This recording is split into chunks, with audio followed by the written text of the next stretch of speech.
Hello and welcome to Artist Express. Today our guest is Norma Linenberger, a writer who lives here in Salina.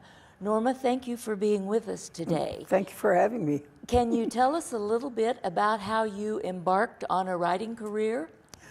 I just, when I was in high school in Victoria, Kansas, and grade school, I always had a lot of compliments on my poetry, my different things, not poetry, and just writing. You know, just generally speaking, I was good at writing in school.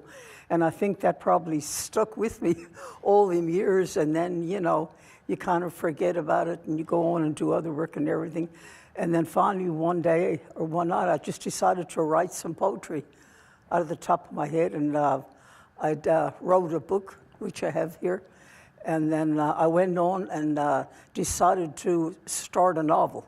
Wonderful. Just for the heck of it. Then I went on, and now I have, I just finished my 6th novel. That's marvelous. Yeah, and I'm starting a new genre, a new subject now.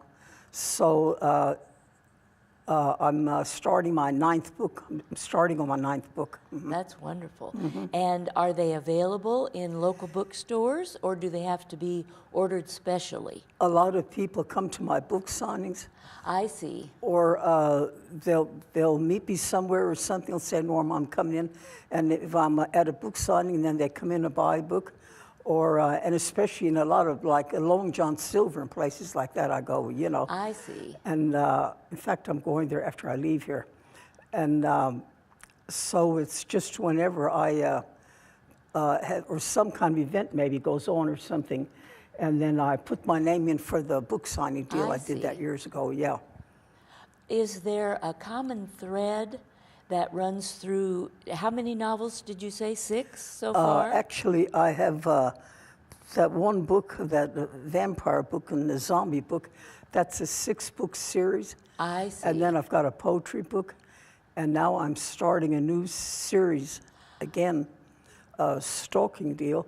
And then I took a trip in 2005 to Yugoslavia, and I lived over there for 34 days for Our Blessed Mother's appearing, and I wrote a 60-page booklet on what I experienced over there, the length of time I was there. Now, that's that little pamphlet deal. That's what I was going to ask, whether that had been published as well. Now, were you writing when you were raising your family, or did you hold off until later? Did you try to work all that in at once? I think the last year that I run the beauty parlor, down here where we live on Tally Drive, that's the year that I started writing. That would have been 2007. Oh, so you've done all this work so this is my 12th year in already, only 12 years, but that seems like a lot to me. In fact, I'm getting ready Monday to make a bunch of telephone calls. I sell books in 10 different states also. I see. By phone. And so I'm going to start. I've got 10 booklets. And now, how about your process? What gets you ready to write? Do you have a ritual or certain things you do to get ready, or do you find ideas just swarming around all the time? When I couldn't think of this zombie and vampire book, this scary book here, after 6, when you write 6 books, it's kind of hard to think of another, how to add to it. I think to myself, well, Norma, you wrote well, what are you going to put down next? You know, I was thinking, I thought, oh, gee, I'm just going to close that up. You know, the 6th book, that was the last of the series. And then I thought, well, I'm going to start a new series. So, so my next series is a stalking series. And what inspired you to take that on? Because every once in a while you hear about it, and I think it'd be easy to put it. No, I've never had any problems, but I think it'd be easy when you picture a person walking down a dark alley, you know, and maybe they're hearing footsteps. So I just continued on. I think I'm on page 12, if I remember right. So you have a long way to go. Yeah. But probably about couple hundred pages. Yeah. Right. Very interesting. And it was easy to put it together because it's called Traveling Stalker. I know a lot of people have never heard of anything like that, you know. In other words, I can feel free to mention what it's about anyway, you know. Sure. Yeah, it's all Where yours. where a person stalks somebody on foot, and eventually they're in a car following them, and eventually they wind up in a bus. I think that's where I am. That's the part I completed. And then I eventually see. there is So a you're- train, you know. It's a progression. And at the end, I haven't decided. At the end is the airplane deal. At the end, I haven't decided yet to whether keep her alive or maybe someone takes her life. I haven't Right. decided. I was thinking about that. It's working itself out. Yeah, as you it'll work write. itself out. Yeah. Do you anticipate that this might also turn into a series? Yes, I think maybe I can go further. I even tried with these zombie and vampire stuff with a filming company Oh, in New York City. I've gone that far already, but it's very hard to get on there because he said his people just do that and that. And they're not into that much filming stuff, I guess, or something. Or maybe the genre, maybe they're not that much into zombie and vampire Right. stuff, you know. So I tried with them a couple of times. I guess I could try with the stalking deal. It might make an interesting movie. and that Yeah. that is a universal fear. I mean, the fear of being followed or stalked. That would That's why be- people don't walk down right. dark alleys, right? Exactly. Just good sense. Mm-hmm. Who have you found your audience to be? Is there a particular age range that you find? When people ask me when I'm doing a book signing, like I'm going to be going to the library here and the Long John Silver and all over, you know, different places, and then it said, what was your range, you know, of ages? And then I tell them the junior high. From junior high on up to high school age, and then you can go adult age and blah, blah, down the road. And that's the YA they talk about, young adult. Yeah, young adults, audience. YA, yeah. Right. I see that a lot in articles. I read a lot of reviews Oh, of really? books, yes. Sometimes I don't get around to the books. I just read the reviews. the review, right. But at least you get a feel for what is out there in the world because you do begin to see that there are common themes that are appealing to people. So that's interesting to know. And also on the back of each book, the introductory paper on the back, you know, Right. the back, there's kind of a forthcoming article, what you can expect while you read Yes. as you go on and on. Yeah, each chapter, And then what about the illustrations for your That's covers? the new one. That's the How one do I you- just completed. How do you work with artists, or how do you get your cover illustrations?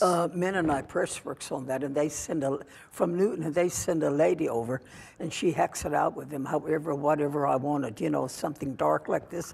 So you And make I wanted, suggestions? I wanted something with a cemetery on. Yes. But she actually made it, I think, or something, whatever she did, you know. I see. And And that is very kind eye-catching. of dark and scary, yes, right? Yes. Well, of all the books you've written, which one do you have a favorite? The very first one was called The Final Floor. That's also blue. The very first one down at the bottom. That is, that's different. There are no zombies or vampires in there in that.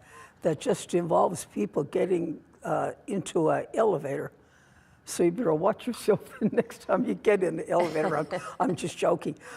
Because usually they don't make it out. Right. Well, Someone and we don't lose have their too life. many elevators Yeah, in Salina, so we're Really, pretty yeah. safe. Yeah, we're elevator free here. But that's the gist of the whole thing there. I Yeah, see.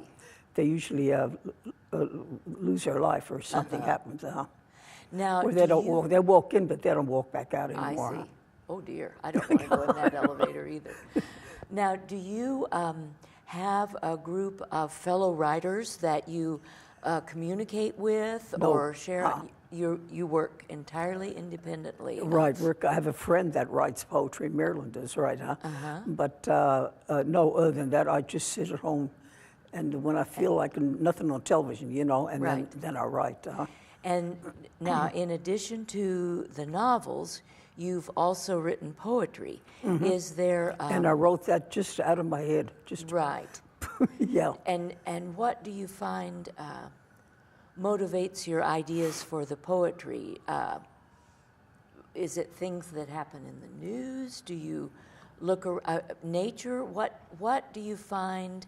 I don't know. I just started one day and just, you know how people do, they pick up a pen and all of a sudden they start writing, and I started writing some, maybe I put something together in my head or matched something with the words or something, you know.